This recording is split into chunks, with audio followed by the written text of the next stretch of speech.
Première attaque sur le territoire tchadien a eu lieu au petit matin. Aujourd'hui, des éléments armés de Boko Haram sont arrivés sur 3 pirogues motorisées dans la localité de Ngouboua.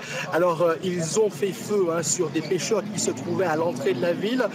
Ils ont ensuite fait face aux gendarmes qui y sont stationnés, des gendarmes qui ont été très vite épaulés par les militaires. Alors, pour l'instant, le bilan est encore provisoire, mais nous savons qu'un soldat tchadien a été tué. 4 autres ont été blessés. Il y a eu également un civil, le chef de la localité, qui a été tué. Il a reçu une balle perdue selon les sources sécuritaires. Et puis, du côté des éléments de Boko Haram, on nous indique que le nombre de 2 assaillants qui ont été tués ainsi que 5 blessés. Alors, le gouverneur de la région est sur place en ce moment dans la localité.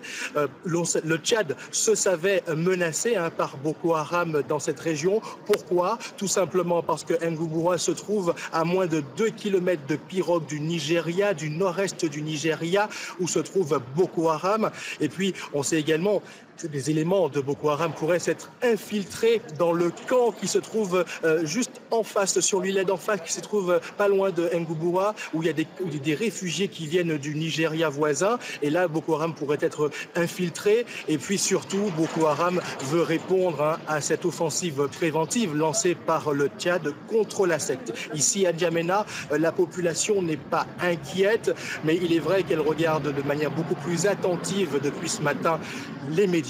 Du côté des autorités, on nous informe qu'une campagne de sensibilisation est en cours de préparation. Et puis, les habitants de N'Djamena et du Tchad tout entier ont ce numéro à leur disposition, le 2020, pour pouvoir dénoncer toute tentative d'attaque sur leur territoire.